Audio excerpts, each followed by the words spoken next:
તો જો આપણે આજે એક પ્રયોગ કરવાના છીએ જેમાં કાર્બનિક કચરો અને અકાર્બનિક કચરો જમીનમાં હોય તો એની આડઅસર શું થાય અને કાર્બનિક કચરો હોય તો એનો ફાયદો શું થાય. કાર્બનિક કચરો એટલે આપણે અહીંયા જોઈએ, જો આ છે બોરસલડીના ઉપરથી કાઢેલા ફોતરા બધા, સૂકો કચરો, લીલા પાંદડા, લીલો કચરો, કાગળ, પૂંઠા, પેલા ઘરમાં તમારા ઘરે છાલ હોય, જેમ કે બટાકાની છાલ, ડુંગળીની છાલ, ફોતરા, મગફળીના ફોતરા, લસણના ફોતરા, એ બધું આપણે અહીંયા અત્યારે કોને લાવ્યા છે?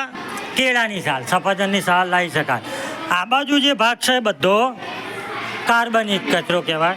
જ્યારે હવે આ બાજુ હું બતાવું છું એ બધો છે અકાર્બનિક કચરો. અકાર્બનિક કચરો એટલે કે આ પ્લાસ્ટિક, આ કાચ, આ પણ પ્લાસ્ટિક, આ રબર, ચામડું, આ પ્લાસ્ટિક, આ તમે જે બધા ખાવ છો એ પડીકા, પછી ખીલ્લી, લોખંડ, પેલું લોખંડ.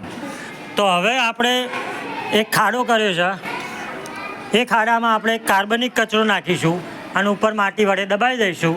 અઠવાડિયું, 10 દિવસ, 15 દિવસ પછી આપણે એને ખોલીશું. એમાં શું ફેરફાર થાય છે એ પણ જોવાનું છે. અને અકાર્બનિક કચરો આપણે જમીનમાં હાલ નથી નાખતા, પણ કુંડામાં નાખીશું અને કુંડામાં દબાવી દઈશું. અને પછી એમાં પણ 10-15 દિવસ પછી બંનેને સાથે ખોલીશું અને જોઈશું કે એમાં શું ફરક પડે છે. એના ઉપરથી આપણે નક્કી કરીશું કે કાર્બનિક કચરો સારો કે અકાર્બનિક કચરો. અને અકાર્બનિક કચરોનો નિકાલ, કાર્બનિક કચરાનો નિકાલ વ્યવસ્થાપન કઈ રીતે થાય. બરાબર, તો આ થોડું થોડું ચલો પેલા ખાડામાં લઈ લો છોકરાઓ અને આ મોટા ખાડામાં નાખો. ધીમે ધીમે થોડું થોડું દરેક વસ્તુ પહેલાં થોડું થોડું લઈ લો, કારણ કે ખાડો આપણો માપનો. થોડા કેળા લો, થોડા સૂકા પાંદડા લો, થોડા કાગળ લો, થોડા પૂંઠા લો, થોડું થોડું બધું નાખો. ખાડો મોટો જ છે એટલે લગભગ બધું આવી જશે, લગભગ બધું આવી જશે ને. અને માટી નાખીને આપણે દબાવીશું. હા, ના પછી કાઢવામાં કાચ વાગી જાય ને, કાઢતી વખતે કંઈ કાચ વાગી જાય એટલે એટલે નકર ખાડું કરીને જ દાટવાનું છે. પણ કાઢતી વખતે આપણને તકલીફ પડી જાય. નાખ્યું. હવે પેલું કુંડું આ બદલાવી દે આ બાજુ. એટલા નાખો નાખો તો કુંડ હાર્યું ને નાખો જગ્યા. હા, એ નાખ. કેળાવાળું બધું નાખી દે, બસ એ બધું નાખી દે. પૂંઠા કાગળ નાખ થોડા. હા છે, એટલે કાગળ ને પૂંઠા છેલ્લે નાખો. જગ્યા સર દબાવશો એટલે જો પગથી દબાવશો એટલે થશે થોડી. ચપ્પલ પહેરીને દબાવો, ચપ્પલ પહેરીને દબાવો,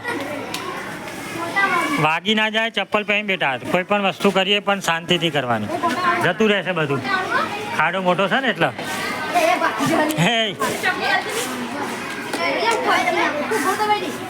જવા દો જવા દો જવા દો, હાલો એકબીજાના.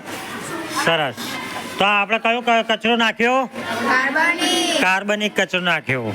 હવે આપણે અકાર્બનિક કચરો શેમાં નાખીશું? કુંડામાં. એને પણ આપણે માટીથી જ દાટીશું. બરોબર, ચલો 1-2 છોકરા માટીથી દબાવી દો, બધું જતું રહ્યું અંદર. પાવડા વડે કરો, પાવડા વડે. શાંતિથી વાગે નહીં. એક જ જણ, 1-2 જણ તો બહુ થઈ ગયા. 1-2 જણ માટીથી દબાવી દો બધું.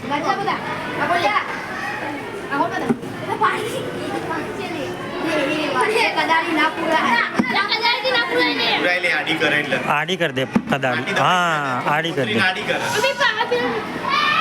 બીજી માટી હજુ તો આપણે કુંડું પૂરવા માટે જોશે માટી, એટલે બીજી આપણે ખોદીશું થોડી. કરી દે અને પછી દબાવી દો. વરસાદ પડશે, પાણી અંદર જશે, જમીનની ગરમી પણ હટશે, મળશે હુંફાળું વાતાવરણ અંદર. દબાવી દો. હા, ચાલો બીજા 2-4 છોકરા આ બાજુ. આ બધું જ વસ્તુ ધીમે ધીમે કાચ સાચવીને નાખજો. હા, કાચ સાચવી નાખ. સુપડી હોય તો સુપડી ભરીને લઈ લો. કાચના સુપડી હોય તો સુપડી, ખીલ્લી, લોખંડ, ચામડું, પ્લાસ્ટિક. અને દબાવતી વખતે કોઈ કોદાળીથી દબાવજો, કોદાળીથી દબાવજો. આ માટી ભરવાની ને પાછી માટી ભરવાની. બધું આવી જાય, માટી ભરવાની. આવી જશે, આવી જશે. નાખ, આવી જશે ને આવી જાય. ભરો. બોટલ લઈ લેજે હાજી નકર નાખી દે નકર એ નાખી દેશે ટેબલ પર રાખો. ટેબલ પર મૂકે. ચલો હવે બે એના ત્યાં લઈ જઈને પાવડા વડે માટી નાખીને દબાવી દો ઊંચું કરીને પગે વાગે નહીં કાચો. શાંતિથી માટી ઉખેડો અને દબાવો ત્યારે ઊંધું હા કશાક બીજાથી દબાવજો હટી જાઓ બીજા 2-3 જણા નાખો માટી